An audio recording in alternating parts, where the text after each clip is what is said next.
ओम सर्वेभ्यः श्रोतृभ्यः नमः। मुनित्रयं नमस्कृत्य तदुक्तैः परिभाव्य च वैयाकरणसिद्धान्तकौमुदीयं विरच्यते।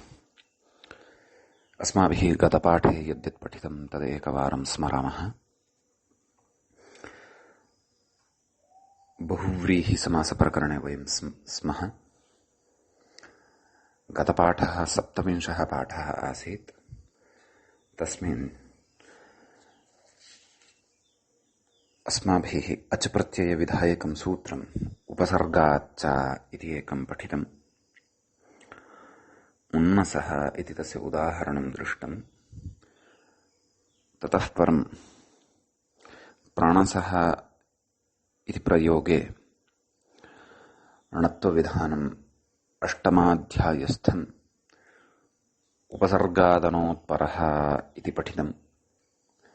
तत्र च भाष्यकाराभिमतं सूत्रस्वरूपमपि अस्माभिः अदर्शि। ततः परम् उपसर्गाच्च इति अचः अपवादरूपं वार्तिकद्वयं पठितम्। उपसर्गाच्च तत्र वेर्ग्रो वक्तव्यः इति एकम्, अपि च ख्यश्च इति अपरम्। अचः उपसर्गाच्च इत्यस्य अपवादत्वं न, परन्तु नसादेशस्य अपवादत्वं सत्यं। नासिकास्थाने नसादेशः यः क्रियते अङ्नासिकायाः इत्यादिना, नैव सत्यम्। उपसर्गाच्च इत्यस्यैव अपवादद्वयं, यतः उपसर्गाच्च इत्यनेन केवलः अच एव न, नसादेशोऽपि खलु क्रियते। अतः उपसर्गाच्च इत्यस्यैव अपवादद्वयं। किम्? ग्रादेशविधायकं वार्तिकं वेर्ग्रो वक्तव्यः इति, ख्यादेशविधायकं च नासिकाशब्दस्य एव स्थाने एतद् आदेशद्वयं वर्तते।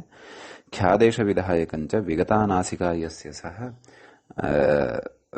विख्यः इति च रूपं भवति। ख्यश्च इति वार्तिकम् अस्माभिः अपरं पठितम्। ततः तत्र बहुव्रीहिसमासान्तानाम् अच प्रत्ययानां च तत्र निपातनविधायकं सूत्रमिदानीं पठ्यमानं वर्तते। सुप्रात सुष्व सुदिव शारि कुक्ष चतुरश्रेणी पदाज पदप्रोष्ठपदाः इति अस्य सूत्रस्य अस्माभिः आरम्भः कृतः। एकञ्च उदाहरणं दृष्टम्। शोभनं प्रातरस्य सुप्रातः इति। अग्रिमानि उदाहरणानि इदानीम् अस्य सूत्रस्य अस्माभिः चर्च्यन्ते। अग्रे तत्र द्वितीयम् उदाहरणं भवति। नाम द्वितीयः समासान्तः प्रकृते निपातितः वर्तते यः, स एवं भवति। कथं भवति चेत् सुष्व इति एवं खलु। तर्हि तस्य विग्रहः मूले दर्शितः वर्तते। किमुक्तवान्? शोभनं श्वः अस्य सुष्वः इति खलु। अत्रापि अच प्रत्ययः एतेन सूत्रेण निपात्यते। शोभनं श्वः अस्य इति यः विग्रहः तत्र प्रदर्शितः, तत्र अलौकिकविग्रहे शोभनार्थे सु इति स्वीक्रियते। श्वस् इति किञ्चन अव्ययं वर्तते। आगामीनि दिवसे तद् उपयुज्यते, अथवा आगामीनि दिवसः यः अस्ति अद्यापेक्षया तदर्थे उपयुज्यते। श्वस् इति अव्ययम्। श्वः इति व्यवहारः भवति, तत्र विभक्तिकार्यादिकं कृत्वा। अतः सु श्वस् इति लभ्यते। तत्र बहुव्रीहिसमासः अनेकमन्यपदार्थे इत्यनेन, अपि च समासान्तः न प्राप्नोति स्म। अतः समासान्तः प्रकृते अच प्रत्ययः विहितः इति। तर्हि प्रकृते अपि श्वस् इति अव्ययं वर्तते, तच्च भसंज्ञां प्राप्नोति अचिपरतः। अतः अव्ययानां भमात्रेटि लोपः इत्यनेन वार्तिकेन तत् श्वस् इत्यस्य यः टिभागः वर्तते अस् इत्यस्य लोपः भवति। अतः सु श्व सुश्व सु सस्य ऋत्वे विसर्गे सुश्वः इति प्रयोगः सिद्ध्यति। सूत्रे अग्रिमः शब्दः निपातितः सुदिवा इति। तस्य विग्रहः मूले कृतः। शोभनं दिवा अस्य सुदिवः इति तस्य व्याख्यात्रापि तदेव विग्रहः पुनः प्रदर्श्यमानः वर्तते। शोभनं दिवा यस्य इति विग्रहः, यस्य अस्य उभयतापि वक्तुं शक्यते, क्लेशो नास्ति। शोभनं दिवा यस्य इति विग्रहः, एवं खलु। तर्हि प्रकृतेऽपि सुदिवा इति अवशिष्यते। समासादिकं सर्वं सुब्लुक् इत्यादिकं विधाय ततः दिवेत्याकारान्तम् अव्ययम् इति कथयति व्याख्याता। दिवा दिवा विभानिशा प्रभा इत्यत्रापि पठ्यते। दिवा इति आकारान्तम् अव्ययं वर्तते दिवसार्थे। तत्र अव्ययानां भमात्रेटि लोपः इति टिलोपः पूर्वदेव टिलोपः भवति। समासान्तः अच् आदौ निपातनीयः, ततः परं टिलोपः। सुदिव टी भागः कः आ इति, अतः सुदिव सुदिव। अतः यस्य शोभनं दिवा भवति सः सुदिवः भवति इत्यर्थः। ततः अग्रिमः शब्दः निपात्यते शारिकुक्षः इति। तस्य विग्रहः प्रदर्शितः मूले। शारेः इव कुक्षिः अस्य शारिकुक्षः इति किल। कुक्षिर्नाम उदरम्। अतः शारिः तत्र कश्चन पक्षिविशेषः भवति इति कथयन्नस्ति व्याख्याता। शारिः पक्षिविशेषः। अतः प्रकृतेऽपि समासान्तः अच् इति प्रत्ययः क्रियते। अचि सति कथयति अग्रे अचि यस्य इति इकारलोपः। अचि प्रत्यये परतः यस्य इति चैतन्येन इकारस्य लोपः भवति। शारिकुक्ष शारिकुक्षसु सस्य ऋत्वे विसर्गे शारिकुक्षः इति। कुक्षिर्नाम उदरम् इति उक्तमेव। अतः अयमपि शब्दः प्रकृते निपात्यते। अग्रिमः शब्दः निपात्यते सूत्रे चतुरश्रः। चतुरश्रः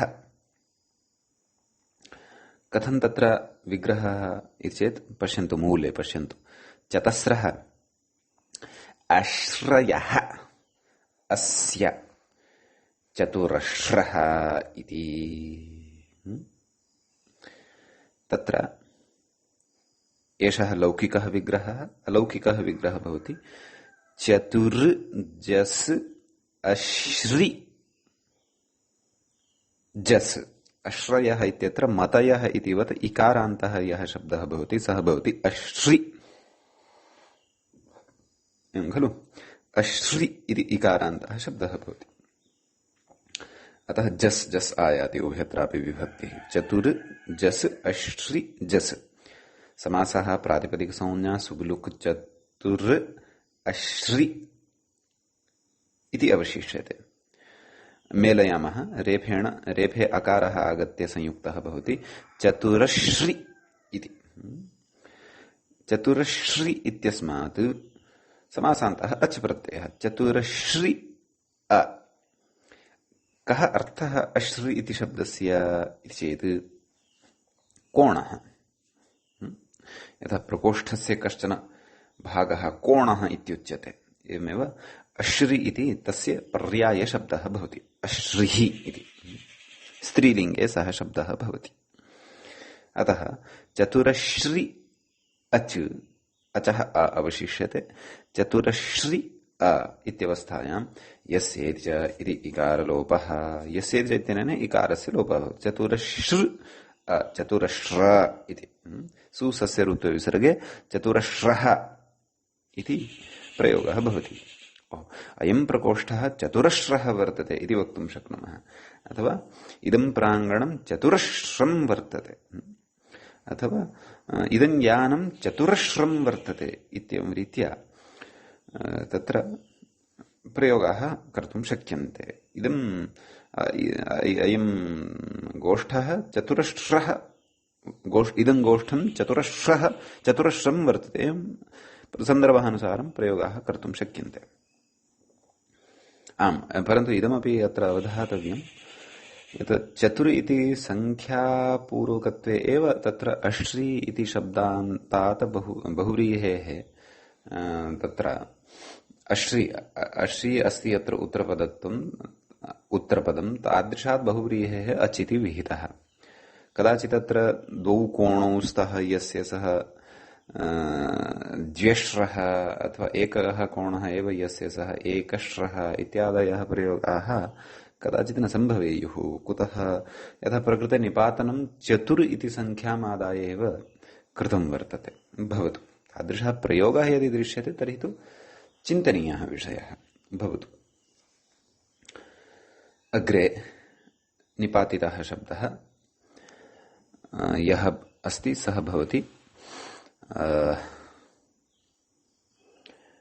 एणीपदः इति। तस्य विग्रहः दर्शितः मूले, पश्यन्तु। एण्याः इव पादौ अस्य ऐणीपदः इति। तर्हि प्रकृते एणी अर्थात् कोऽर्थः? मृगी इति। यदि तु साक्षात् पादौ यौ स्तः तौ मृगीवदेव स्तः इति यदि उच्यते तर्हि तु अनेकमन्यपदार्थ इत्यनेन समासः। यदि च एण्याः पादौ इव पादौ अस्य इति उच्यते तर्हि तु सप्तम्युपमानपूर्वपदस्योत्तरपदलोपश्च इत्यनेन तत्र विग्रहः कर्तव्यः स्यात्, समासः वक्तव्यः स्यात्, उत्तरपदलोपः च वक्तव्यः स्यात् इति। यथा उष्ट्रस्य मुखं यस्य सः उष्ट्रमुखः। परन्तु यदि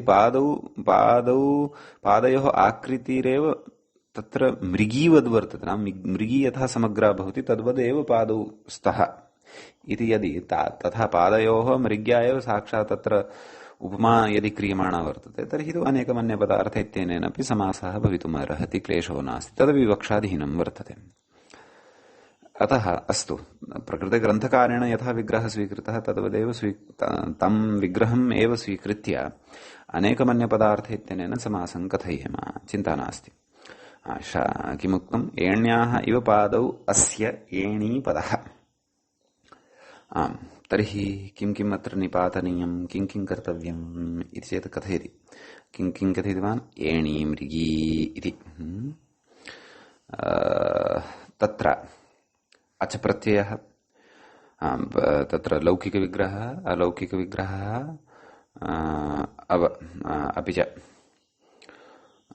तत्र अलौकिकविग्रहः कथम्? एण्याः इव पादौ इत्युक्तं खलु। तर्हि एणी ङस् पाद औ असमानाधिकरण्यं वर्तते। तत्र अनेकं प्रथमान्तम् एवमुक्तं खलु। प्रकृते तु पदद्वयमपि प्रथमान्तत्वं न भजते न वा? अतः समासः अपि वस्तुतः प्रकृते प्राप्यमाणः नास्ति। अतः समासस्य अप्राप्तौ प्रकृते निपातनवशात् समासः अपि वक्तव्यः। अच प्रत्ययस्तु वक्तव्य एव, परन्तु समासोऽपि वक्तव्यः इति मम भाति। यतः असमानाधिकरण्यं वर्तते खलु। अतः असामानाधिकरण्ये अपि प्रकृतसमासः भवतु इति एकं निपातनस्य इदं प्रयोजनं वक्तव्यं। किञ्च अच् इति प्रत्ययः तु विधातव्यः एव वर्तते। यः अच् प्रत्ययः एतावता केनापि सूत्रेण अत्र न प्राप्यमाणः वर्तते। अतः निपातनवशात् अच् प्रत्ययः। का स्थितिः जाता? एणी नाम सुब्लुकादिकं विधाय स्थितिः लब्धा वर्तते। एणी पाद अ अर्थात अच्, एणी पाद अ। परन्तु प्रयोगः कः निर्मातव्यः? एणी पदः इति। तर्हि प्रकृते एणिपदः, एणिपदः इति न आयातं। भसंज्ञानन्तरं पाद इत्यस्य दकारोत्तरवर्तिनः अकारस्य लोपं विधाय एणिपादः इति लभ्येत। प्रयोगस्तु कः अपेक्षितः? एणिपदः। अतः तृतीयं कार्यम् अत्र निपातनवशात् यत् कर्तव्यं तद् किं? पादशब्दस्य पदादेशः वक्ष्यते। व्याख्यात्रा अग्रिमे उदाहरणे वक्ष्यते। पाद इति शब्दस्य पदादेशोऽपि विधातव्यः, पद इति। अतः निपातनवशात् पादशब्दस्य पदादेशे सति एणीपद अ एणीपद सुसस्य रुत्वे विसर्गे एणीपदः इति प्रयोगः अपि सिद्ध्यति इत्यर्थः। एवं खलु? अग्रिमः शब्दः सूत्रे निपातितः वर्तते अजपदः इति। तत्र पश्यन्तु, तस्य विग्रहः मूले न कृतः। कुतः? यतः एणिपदः इत्यस्य यथा विग्रहः तद्वदेव अस्यापि विग्रहो भविष्यति इति। तद् व्याख्यात्रा उच्यमानं वर्तते। किं कथयति? अजश्छागः नाम अजः छागः भवति। छागः नाम तत्र पशुविशेषः। तस्य इव पादौ अस्य इति विग्रहः। छागस्य इव अस्य पादौ स्तः, तद्वदेव विग्रह। अच् प्रत्ययः कथयति अग्रे एणिपदादिषु अच् निपातनात् पादः पत् इति। एणिपदादयः के? एणिपदः, अजपदः, प्रोष्ठपदः, एते ये सन्ति तेषु अच् प्रत्ययस्तु निपात्यते एव, परन्तु एतेषु त्रिषु प्रयोगेषु पादशब्दस्य पदादेशोऽपि निपात्यते इत्यर्थः। एवं खलु? तन्निपातनवशादेव। अतः प्रकृते अपि पदादेशे सति तत्र अजपदः इति प्रयोगः निर्मीयते साक्षात् तथा यथा एणिपदः इत्यत्र। परञ्च किञ्च असामानाधिकरणे समासः अपि प्रकृते वक्तव्यः। एवमेव अन्तिमम् उदाहरणं भवति यन्निपातितं वर्तते प्रकृते, तद अस्ति प्रोष्ठपदः इति। प्रोष्ठो गौः इति कथयति। प्रोष्ठः इत्यस्य कः शब्दः? गौः इति। तर्हि प्रोष्ठ इव पादौ अस्य, प्रोष्ठपादौ प्रोष्ठपदः इति। तर्हि प्रोष्ठौ इव प्रोष्ठ इव पादौ अस्य इति प्रोष्ठपदः इति तत्र लौकिकविग्रहः कर्तव्यः। अलौकिकविग्रहः प्रोष्ठ सुपाद औ समासः प्रातिपदिकसंज्ञा सुबुलुक् अच् प्रत्ययः पादशब्दस्य पदादेशः प्रोष्ठपदः इति प्रयोगः सिद्ध्यति इत्यर्थः। एवं खलु? अतः इमानि पदानि सूत्रे निपातितानि सन्ति, यतः तत्र गतसूत्रैः अच् प्रत्ययस्य विधानम् अत्र न प्राप्यमाणमासीत् इति कृत्वा विशेषेण एते शब्दाः अच् प्रत्ययान्ताः एव अपेक्षिताः इति कृत्वा प्रत्येकम् अपि शब्दाय प्रकृते पृथक् सूत्रं पृथक् पृथक् सूत्रम् अचविधानपरकं न कृत्वा तत्र एते साक्षात् शब्दाः एकेनैव सूत्रेण निपातनेन पठिताः साधिताः इति। इति एतावान् विषयः अस्मिन् सूत्रे वर्तते। इदानीं वयम् अग्रिमं सूत्रं पश्यामः। अग्रिमं सूत्रं तत्र अच् प्रत्यय विधायकम् एव वर्तते। सूत्रं तावत् इत्थं भवति नैन्दुःसुभ्यो हलिसख्योरन्यतरस्याम् इति। सूत्रस्य पदच्छेदमादौ पश्यामः। सूत्रे आहत्य त्रीणि पदानि वर्तन्ते। नैन्दुःसुभ्यः इति पञ्चमी विभक्तेः बहुवचनं भवति। हलिसख्योः इति षष्ठी विभक्तेः द्विवचनं भवति। अन्यतरस्याम् इति विभक्ति रूपं तत्र अव्ययं भवति। विभक्ति प्रतिरूपकम् अव्ययं भवति। यथा प्रायेण, अस्ति इत्यादीनि अव्ययानि भवन्ति, तद्वत् अन्यतरस्याम् इत्यपि अव्ययत्वं भजते। परन्तु सप्तमी विभक्ति प्रतिरूपकम् अव्ययं भवति। तद् भवतु। आम्, तर्हि अत्र विग्रहः इदानीं द्रष्टव्यः। तत्र नैदुःसुभ्यः इत्यत्र हलिसख्योः इत्यत्र च इतरेतरयोगद्वन्द्वः वर्तते। नैदुःसुभ्यः कथं विग्रहः इति चेत् नञ्च दुस् च सु च सुश्च नैदुःसवः तेभ्यः नैदुःसुभ्यः इति। हलिसख्योः इत्यत्रापि हलिश्च सख्ति च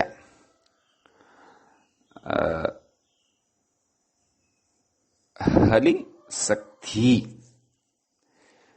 तयोः हलिसख्योः इति।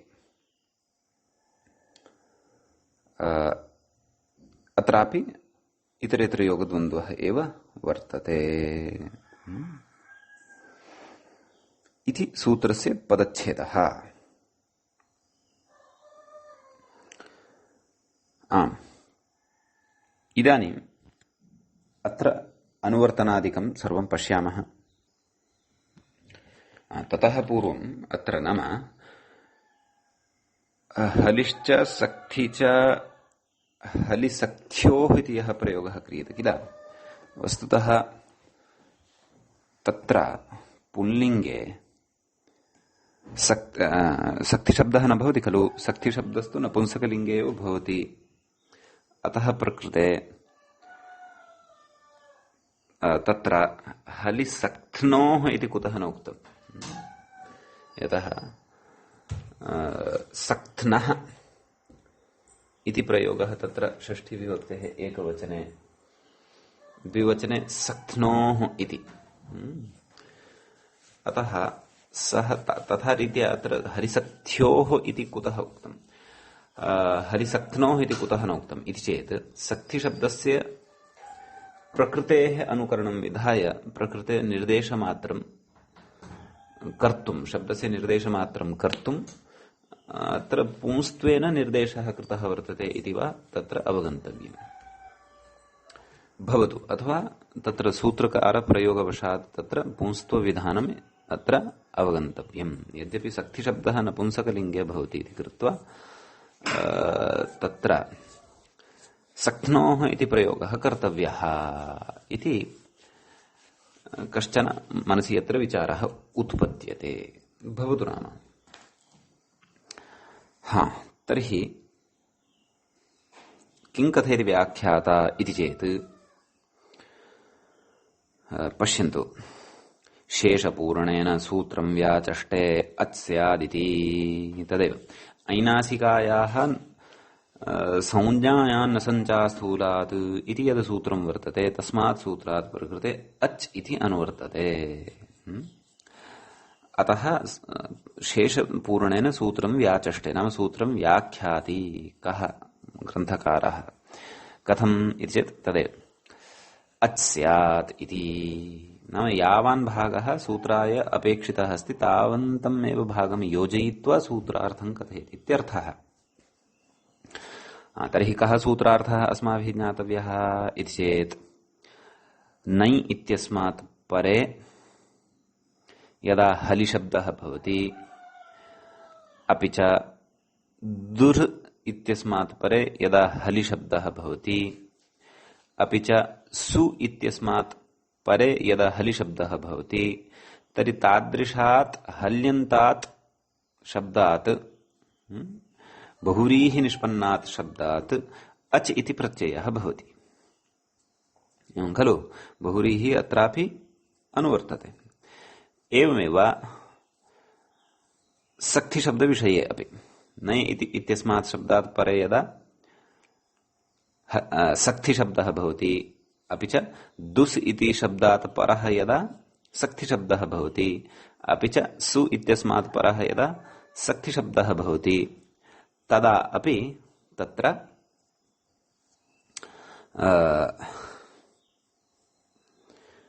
तादृशान्तात् सक्थ्यन्तात् शब्दात् अच् इति प्रत्ययः भवति। एवं रीत्या सूत्रार्थः अवगन्तव्यः।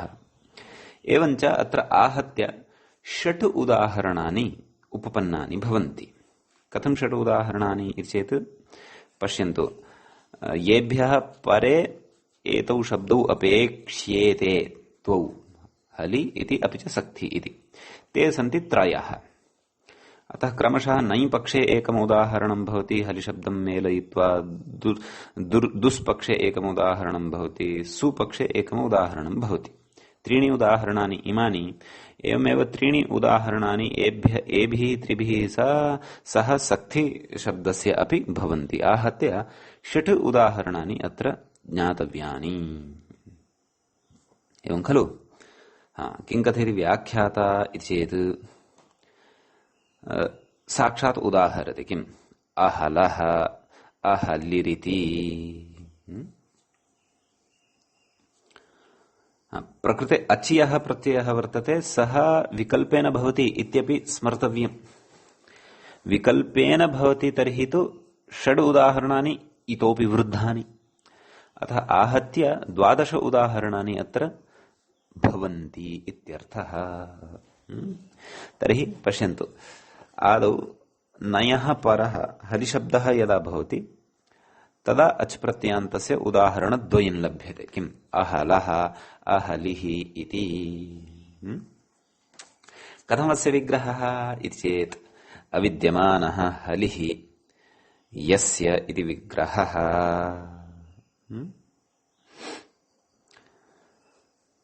एवं विग्रहे सति अविद्यमानः हलिः यस्य इत्येवं विग्रहे सति तत्र नयोस्त्यर्थानां वाच्यो वाचोत्तरपदलोपः इत्यनेन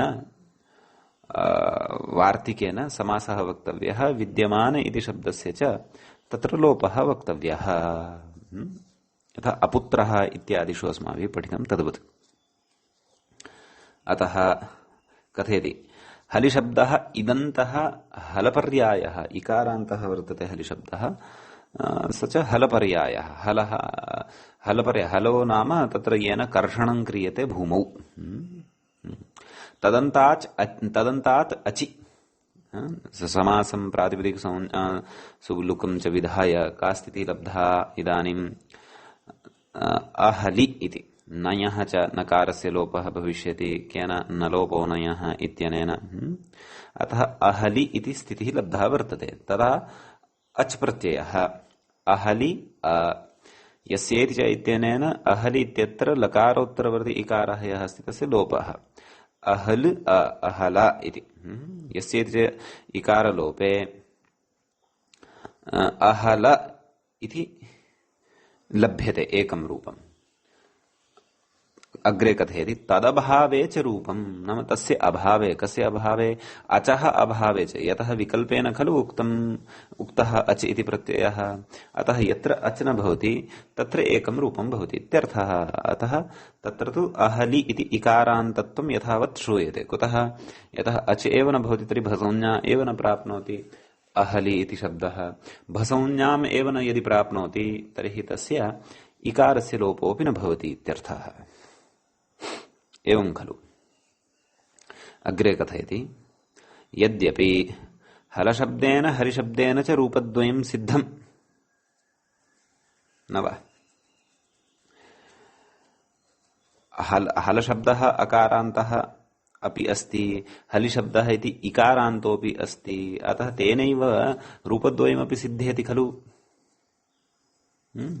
तथापि अनुक्तसमासान्ततया शैषिकस्य कपः प्राप्तौ तन्निवृत्त्यर्थम् इदं वचनम्। अत्र किञ्चित् अवधानं कुर्वन्तु। पश्यन्तु, अविद्यमानः हलः यस्य सः अहलः सिद्ध्यति खलु प्रयोगः। एवमेव अविद्यमाना हलिः यस्य, हलिः इत्यपि पुल्लिङ्गे एव वर्तते, हरि इतिवत्। तर्हि अविद्यमानः हलिः यस्य सः अहलिः, एवं खलु। तर्हि रूपद्वयमपि हलशब्दसत्त्वात् हलिशब्दसत्त्वात् च लभ्यमानमेव वर्तते खलु। किमर्थं प्रकृते हलि इति इकारान्तात् अच् इति वक्तव्यः नै पूर्वपदत्वे सति? सः तु सामान्येनापि प्रयोगः लभ्यते, प्रयोगद्वयमपि सामान्य तत्र बहुव्रीहि समासप्रक्रियया एव लभ्यते। नयोस्त्यर्थानां वाच्यो वाचोत्तरपदलोपः इति वार्तिकद्वारा। अतः कुतः प्रकृते अच प्रत्ययम् उक्त्वा वैकल्पिकम् अच प्रत्ययम् उक्त्वा ततः अहलः अहलिः इति प्रयोगः साधनीयः इति काचित् शङ्का क्रियते। तस्याः शङ्कायाः परिहाराय अग्रे व्याख्याता कथयन्नस्ति। नाम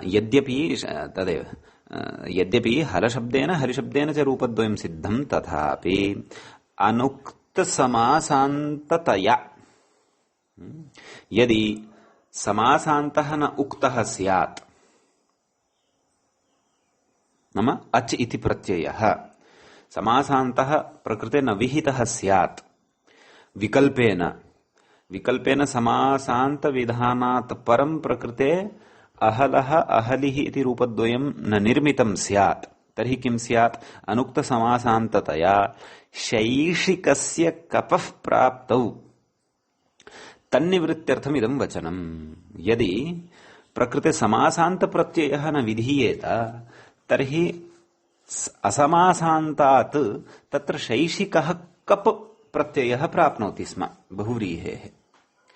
शैषिकः कप् इति यदि प्राप्तः, तद्धितेषु पठ्यते सः कप्। कप् यदि प्राप्तः स च असमासान्तेभ्य एव विधीयते, नाम अनुक्त समासान्तेभ्य एव तद्, नाम यस्मात् समासान्तः न सम्भवति तस्मादेव सः शैषिकः कप् भवति।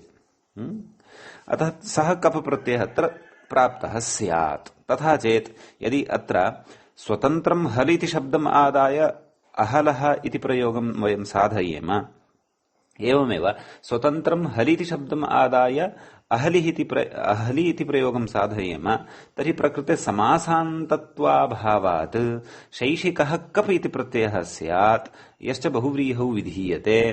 तादृशात् बहुव्रीहेः विधीयते यस्मात् बहुव्रीहेः समासान्तप्रत्ययः न विहितः वर्तते।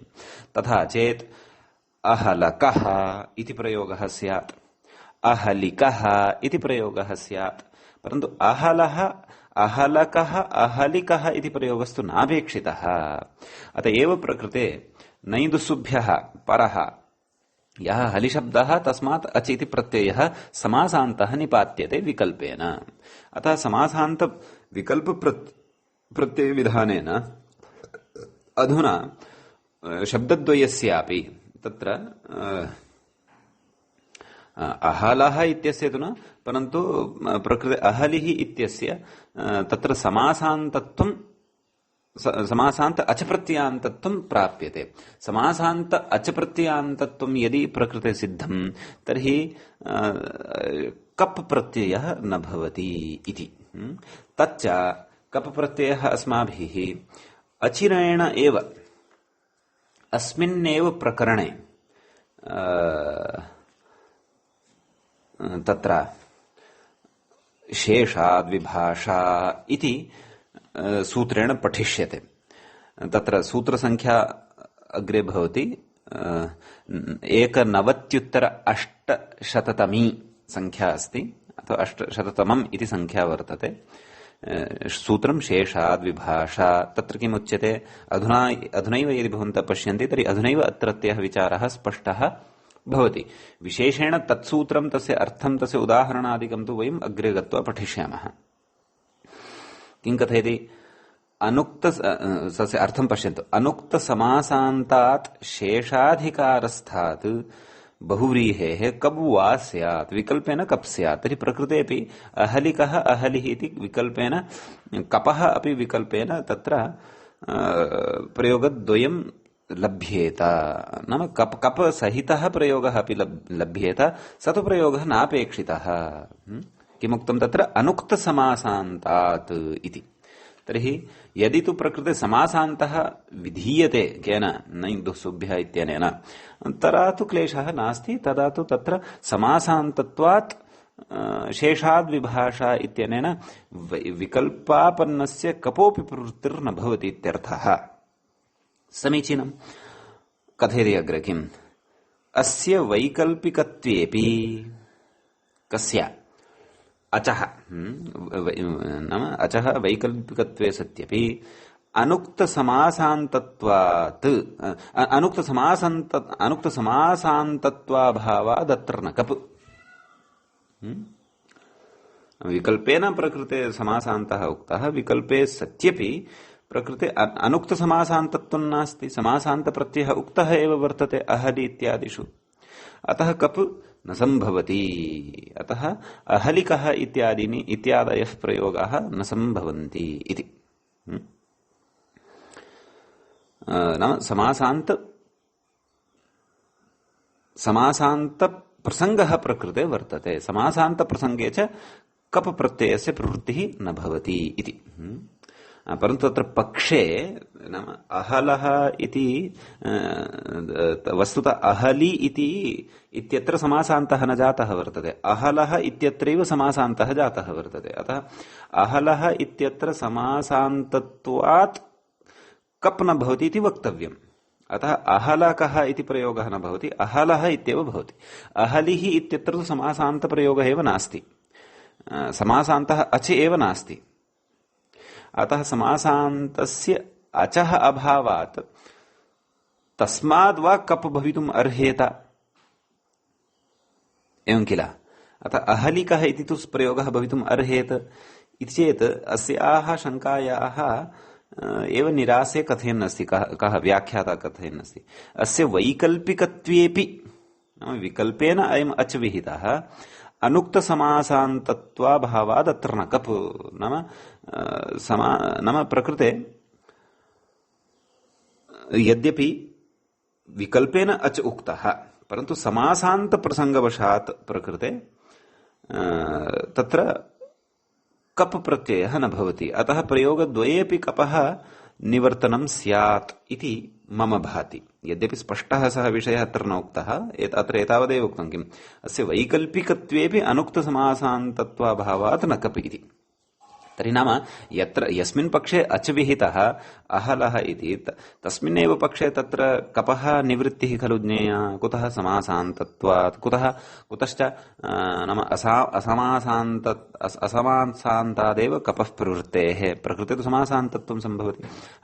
अहलिः इत्यत्र समासान्तः नास्ति इति कृत्वा तत्र तु कप् भवितुम् अर्हति खलु। अतः अहलिः अहलिकः इति प्रयोगद्वयं भवितुम् अर्हति खलु। परन्तु व्याख्याता किं कथयन्नस्ति चेत् तस्य वैकल्पिकत्वेऽपि नाम अचः वैकल्पिकत्वेऽपि अनुक्त समासान्तत्वाभावात् अत्र न कप् इति। नाम प्रकृते समासान्तः अनुक्त समासान्तत्वस्य अभावः वर्तते। नाम समासान्तः प्रकृते उक्तः एव वर्तते, पक्षे न भवति, एकस्मिन् पक्षे भवति इति समासान्तः तत्र कथितः भवति। अतः प्रकृते प्रयोगद्वये अपि कप् न भवेत् इत्येव आशयः अत्र व्याख्यातुः अवगम्यमानः वर्तते। तत्त्वबोधिनीकारः किं कथयति अस्मिन् विषये? नन्वत्र हलिग्रहणं व्यर्थम् हलशब्दमादाय हलिति प्रयोगप्रसङ्गात् न च महद्धलं हलिः तद्रहितो हलिः तत्रैवार्थे हलिति प्रयोगार्थं तद्ग्रहणमिति वाच्यम् अहलः इति महद्धलरहित इत्यर्थापत्तेः न चैवम् अपि अपि अन्तोदात्तार्थम् अच प्रत्यय विधानम् आवश्यकम् अन्यथा अहलः इत्यत्र पूर्वपद प्रकृतिस्वरः स्यादिति वाच्यम् नैदुसुभ्याम् इत्यनेन अन्तोदात्तत्व विधानात् अत्राहुः शैशिकस्य कपो निवृत्त्यर्थम् दुर्हलैः इत्यत्र अन्तोदात्तर्थत्वम् च तदिति भावः तदेव शैशिकस्य कपः निवृत्तिः एव अत्र प्रयोजनं वर्तते परन्तु अत्र सः पक्षः तु तथापि तिष्ठति न यस्मिन् पक्षे प्रकृते यस्मिन् पक्षे कप् नास्ति तस्मिन् पक्षे तु असमासान्तत्वं लभ्यते अतः तत्र तु विकल्पेन क्षन्तव्यः यस्मिन् पक्षे अच् नास्ति केन नै दुःसुभ्यो हलिसख्योरन्यतरस्याम् इत्यनेन यस्मिन् पक्षे अन्यतरस्याम् इत्युक्तं खलु यस्मिन् पक्षे अच् नास्ति तस्मात् तु शैशिकः कप् भवितुम् अर्हति एव खलु अस्तु यद्यपि वैकल्पिकत्वेपि अनुक्त समासान्तत्वाभावः अत्र अस्ति इति कृत्वा न कप् भवति इति उच्यमानं वर्तते बालमनोरमाकारेण विशेषेण अत्र तादृशः विषयः नाम यत्र विकल्पेन समासान्तः विहितः तर्हि यस्मिन् पक्षे समासान्तः न विहितः तस्मात् किं कप् भवितुम् अर्हति वा न वा इति कदाचित् शेषाद् विभाषा इति सूत्रपठनसमये विषयः स्पष्टतां गच्छेत अतः तं विषयं बुद्धौ स्थापयामः पूर्णतया तत्र स्पष्टता स्यात् कदाचित् यदि न स्यात् तर्हि वयम् उद्ग्रन्थान् भाष्यादीन् ग्रन्थान् एकवारं द्रक्ष्यामः अथवा शेखरादिषु अपि एकवारं दृष्टिं करिष्यामः अस्तु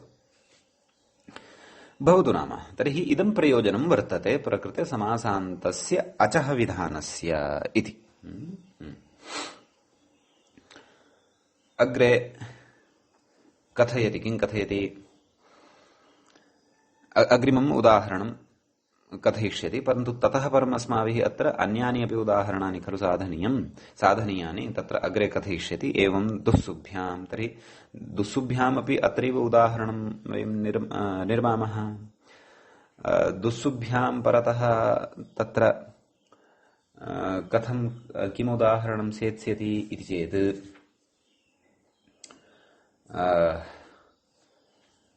तत्र सक्थिशब्दात् यदि स्वीक्रियते तर्हि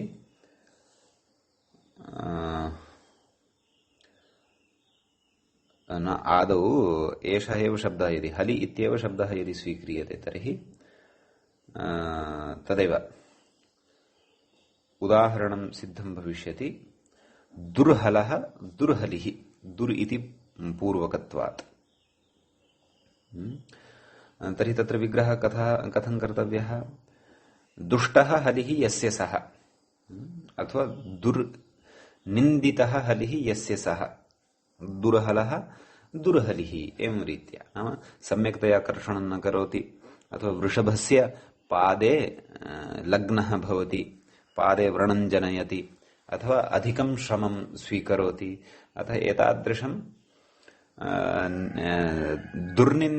एतादृशः दुर्निन्दितः हलः यस्य सः दुर्हलः दुर्हलिः अतः प्रकृते अपि दुर्हल इति दुर्हलि इति शब्दः भवति मूलशब्दः समासविधानं सुब्लुक् इत्यादिकं कृत्वा तस्मात् दुर्हलि इत्यस्मात् शब्दात् समासान्तः अच् प्रत्ययः विकल्पेन भवति यत्र यस्मिन् पक्षे अच् प्रत्ययः तत्र दुर्हलः इति प्रयोगः यस्मिन् पक्षे अच् प्रत्ययः न तत्र दुर्हलिः इति प्रयोगः भवति इति एवमेव सु पूर्वकत्वात् हलि शब्दात् अपि अच् प्रत्ययः भवति तत्र विग्रहः कथं शोभनः हलिः यस्य सः सुहलः सुहलिः इति तत्रापि समासः प्रातिपदिक संज्ञा सुब्लुक् सुहलि इति अवशिष्यते अतः तत्रापि यथा पूर्वं तद्वद् अत्रापि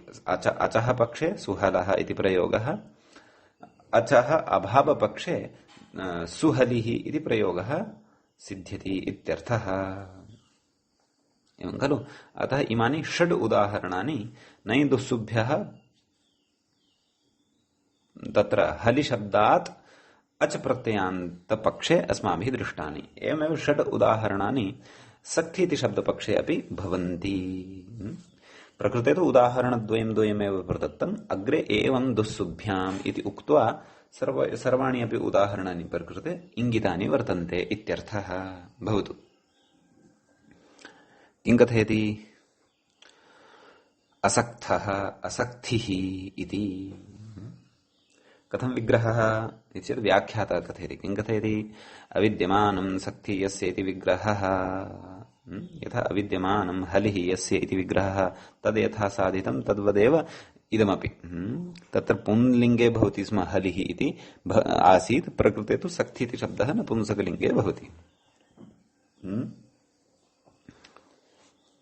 अस्ति दधि सक्त्यक्षणामनुदात्तः इत्यत्र अस्माभिः सक्ति शब्दस्य रूपाणि साधितानि आसन् शब्दाधिकार प्रकरणे। अतः सक्ति शब्दस्य रूपाणि भवतां मनस्सु स्युः इति चिन्तयामि। सक्ति शब्दः नपुंसकलिङ्गे भवति। आम्, तर्हि तत्र अविद्यमानं सक्ति यस्य इति विग्रहो भवति। ततश्च अलौकिकविग्रहः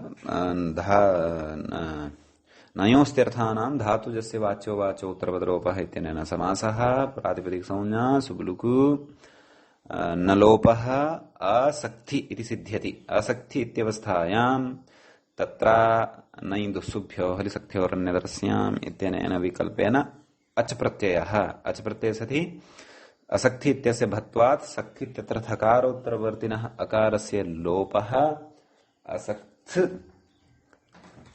असक्तः इति प्रयोगः सिद्ध्यति। एवमेव पक्षे यत्र लोपो न भवति तत्र असक्तिः इति प्रयोगः सिद्ध्यति।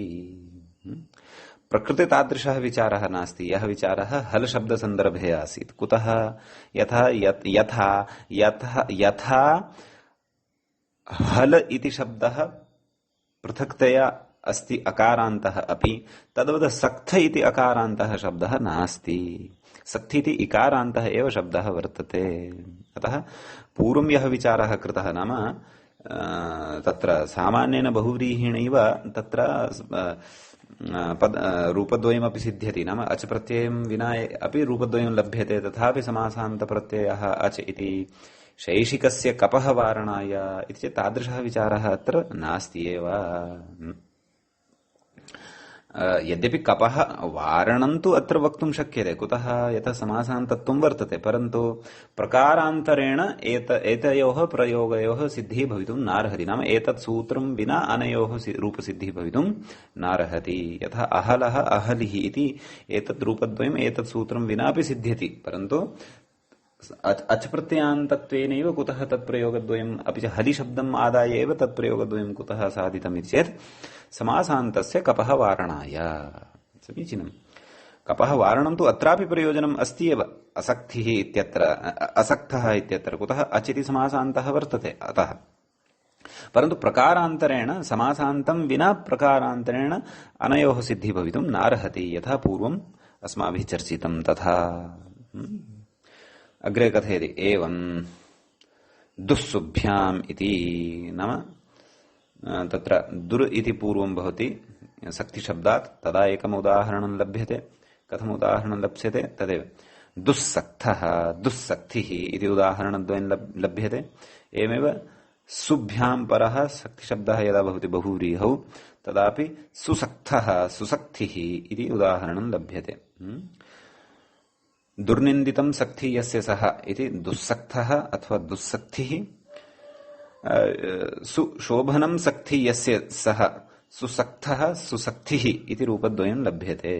अतः आहत्य विकल्परूपाणि अपि परिगणय्य प्रकृते षट् रूपाणि लभ्यन्ते इत्यर्थः। एतावान् विचारः उदाहरणेषु वर्तते। अग्रे कथयति। किं कथयति? शक्त्योरिति। नाम शक्त्योः इति पाठान्तरम्। नाम सूत्रं क्वचित् इत्थम् अपि श्रूयते। कथम्? नै दुःसुभ्यो हलिशक्त्योरन्यतरस्याम्। प्रकृते तु पाठः वर्तते हलिसक्त्योरन्यतरस्याम्, परन्तु क्वचित् हलिशक्त्योरन्यतरस्याम् इत्यपि पाठः अङ्गीक्रियते कैश्चित्। तदेव कथयति अग्रे। किं कथयति? व्याख्यातारं पश्यन्तु। हलिशक्त्योः इति केचित् पाणिनीयाः पठन्ति इत्यर्थः। केचित् शिष्याः पाणिनिना तथा पाठिता इति वदन्ति इति भावः। नाम केचन पाणिनेः पाणिनेः काचित् शिष्यपरम्परा, पाणिनेः शिष्यपरम्परा महती खलु। यथा आकाशे नक्षत्राणि तद्वद् पाणिनेः शिष्यसम्पत् भवति, गणना नास्ति। अतः एतावत् पर्यन्तं वयमपि सर्वेपि आचार्यपाणिनेः एव शिष्याः। कुतः? तदीयाम् उपदिष्टां विद्यां गुरुपरम्परया पठन्तः स्मः। अतः गौरवस्य कश्चन भावः अन्तः अनुभोक्तव्यः, अनुभवितव्यः। यत् तस्य अनुभवः अन्तः कर्तव्यः। यत् पाणिनेः शिष्यपरम्परावन्तः भवतु नाम। तर्हि केचन पाणिनिना केभ्यश्चित् शिष्येभ्यः इत्थं पाठितम् इदं सूत्रं किम्? हलिशक्त्योरन्यतरस्याम् इति। परन्तु इति ते एव वदन्ति, परन्तु पाठः भेदः दृश्यते। पाठभेदस्य अयं विषयः वर्तते। अतः यदि तु शक्तिशब्दः तत्र अस्ति येषां मते, तेषां तत्र तर्हि उदाहरणम् अशक्तः अशक्तिः इति उदाहरणद्वयमिदम्। अपि च दुश्शक्तः दुश्शक्तिः इति अन्यदुदाहरणद्वयं, दुर्पूर्वकं सुपूर्वकं, सुशक्तः सुशक्तिः इत्येवं रीत्या उदाहरणानि लप्स्यन्ते। अविद्यमाना शक्तिः यस्य सः अशक्तः अशक्तिः, दुष्टा शक्तिः यस्य सः दुश्शक्तः दुश्शक्तिः, अपि च शोभना शक्तिः यस्य सः सुशक्तः सुशक्तिः। एवं रीत्या इमानि रूपाणि अपि केषाञ्चन मते भवन्ति इत्यर्थः। इति एतावान् विषयः एतत् सूत्रगतः वर्तते। समीचीनम्। अत्र विशेषः एकः कः उक्तः नाम तदेव कपः विषये या जिज्ञासा वर्तते तां जिज्ञासां बुद्धौ स्थापयन्तु। शेषाद् विभाषा इत्यत्र सः विषयः स्फुटः भविष्यति। सद्यः तु एतदेव स्थापयन्तु, यस्मिन् पक्षे अच् विहितः तस्मिन् पक्षे तत्र समासान्त निवृत्तिः, यस्मिन् पक्षे अच् न विहितः तस्मिन् पक्षे समासान्त प्रवृत्तिः भवितुम् अर्हति। परन्तु समासान्त निवृत्तिः सर्वात्मना समासान्त निवृत्त्यर्थं तत्र हरिशब्दग्रहणं कृतं वर्तते इत्यर्थः। अतः प्रयोगद्वयमपि तत्र लभ्यते। समीचीनम्। इदानीं वयम् अग्रिमं सूत्रं प्रविशामः। अग्रिमं सूत्रम् इत्थं भवति किम्? नित्यमसित् प्रजामेधयोः इति। तस्य पदच्छेदः द्रष्टव्यः। त्रिपदात्मकं सूत्रं भवति। प्रथमं सूत्रं तावत् नित्यम् इति। प्रथमं पदं, द्वितीयं पदं भवति असिच्, तत् प्रथमान्तं भवति। तृतीयं पदं भवति प्रजामेधयोः, प्रजा च मेधा च, प्रजामेधे तयोः प्रजामेधयोः इति। प्रजा इति आकारान्तः शब्दः, मेधा इत्यपि आकारान्तः शब्दः। समीचीनम्। अत्र अस्मिन् पदे एव विग्रहः अपि द्रष्टव्यः। प्रजा च मेधा च प्रजामेधे तयोः प्रजामेधयोः इति। असिच् इत्यत्र तु समासः न शङ्क्यः। असिच् इति तत्र प्रत्ययः वर्तते। अतः न सिच् असिच् इति एवं रीत्या तु प्रकृतविग्रहो न शङ्क्यः। अस्तु। तर्हि तत्र कथयति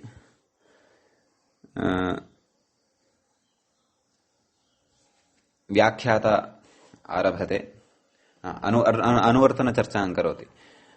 नैन्दुसुभ्य इत्येवेति, नाम पूर्वसूत्रात् अनुवर्तते इति भावः। किं तत्र पश्यन्तु, सूत्रार्थः कृतः, एतावान् एव सूत्रार्थः कृतः। कः?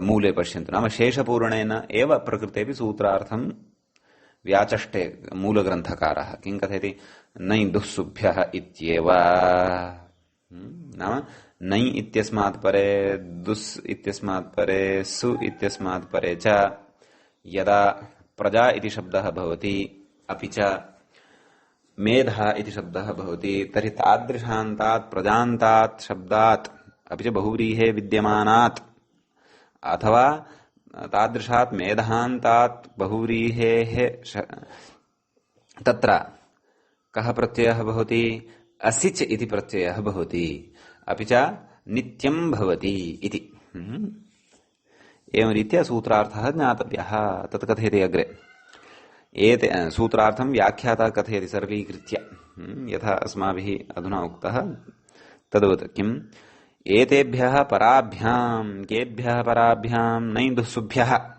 गतसूत्रादनुवर्तते अतः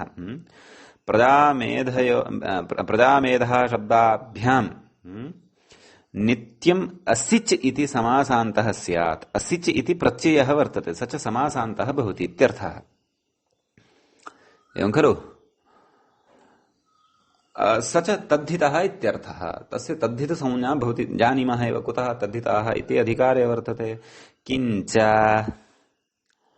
बहुव्रीहौ इत्यपि वक्तव्यम् खलु बहुव्रीहौ सत्यक्षणो स्वाङ्गात् शच् इत्यस्मात् तत्र बहुव्रीहौ इत्यस्यापि अनुवर्तनं वर्तते तदपि न विस्मर्तव्यम् तदपि अवश्यम् अत्र ज्ञातव्यम् भवतु तद्व्याख्यात्रा नोक्तं न च मूलकारेणोक्तं परन्तु अस्माभिः तत्र अष्टाध्यायी सूत्रक्रमं पुरस्कृत्य अनुवर्तनम् अपि द्रष्टव्यम् न बहुव्रीहेः अनुवर्तनम् अपि चिन्तनीयम्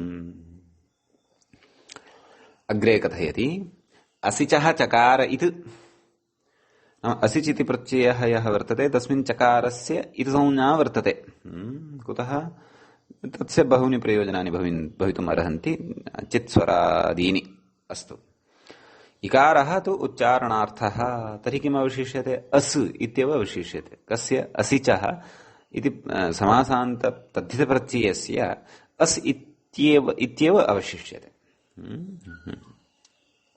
अग्रे कथयति अन्यतरस्याम् इत्यनुवृत्तिनिवृत्त्यर्थं नित्यग्रहणम् नै दुःसुभ्यः इति एतस्य अनुवर्तनं जातम् हरिसख्योः इत्यनयोः तु अनुवर्तनं न भवति कुतः विशेषेण प्रजामेधयोः इति नूतनयोः शब्दयोः पाठात् आम् नित्यं यदि न पठ्येत तर्हि तु नयः क्षन्तव्यः अन्यतरस्याम् इति विकल्पविधायकस्य पदस्यापि अनुवर्तनम् अत्र स्यात् तन्मा भूत् तस्य निवृत्तिः यथा स्यात् अन्यतरस्याम् इत्यस्य अनुवृत्तेर्निवृत्तिः यथा स्यात् तदर्थं नित्यग्रहणम् एवं किल आम् कथयति अस्वरितत्वादेव तदनुवृत्त्यभावे सिद्धे स्पष्टार्थम् इति तत्त्वम् तत्र अन्यतरस्याम् इत्यस्य स्वरितत्वं नास्ति स्वरितत्वं येषां पदानां न भवति तानि पदानि अनुवृत्तितया अथवा अधिकारपरतया न प्रवर्तन्ते खलु अतः अन्यतरस्यामिति अस्वरितम् अन्यतरस्यामिति पदस्य अस्वरितत्वं वर्तते अतः अस्वरितत्वादेव तस्य अनुवर्तनं न भवति खलु इति चेत् तथापि नित्यग्रहणं कुतः उक्तम् इति चेत् स्पष्टार्थम् उक्तम् एतादृशं स्पष्टार्थं वचनं कर्तुम् अधिकं वचनं स्पष्टताद्यर्थं कर्तुं मुनिः स्वतन्त्रः सा तदीया व्यवस्था अस्माभिः यथावत् अङ्गीकर्तव्या भवतु नाम तर्हि उदाहरणेषु प्रविशामः आदौ नै दुःसुभ्यः प्रजा शब्दान्तात् असिच् प्रत्ययस्य उदाहरणानि प्रदीयमानानि वर्तन्ते अप्रजाः दुष्प्रजाः सुप्रजाः एवमेव नै दुःसुभ्यः क्रमशः तत्र मेधः शब्दः यदा परे भवति तत्र त्रीणि उदाहरणानि उच्यमानानि वर्तन्ते अमेधाः दुर्मेधाः सुमेधाः वयम् एकस्य उदाहरणस्य रूपसिद्धिं यदि सम्यक् जानीमः तर्हि षण्णामपि अमीषाम् उदाहरणानां रूपसिद्ध्यर्थं तत्र नास्ति एव क्लेशः। अतः येषां षण्णामपि उदाहरणानां रूपसिद्धिं वयम् अग्रिमे पाठे करिष्यामः। सद्यः एतावत्पर्यन्तं नित्यमासिज प्रजामेधयोः इत्यस्य विग्रहः सूत्रार्थः तत्सर्वमपि वयं बुद्धौ स्थापयामः।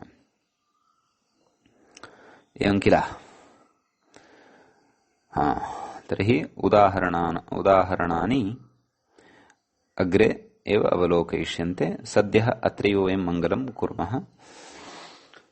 मुनित्रयं नमस्कृत्य तदुक्तिः परिभाव्य च वैयाकरणसिद्धान्तकौमुदीयं विरच्यते। सर्वेभ्यः श्रोतृभ्यः नमः।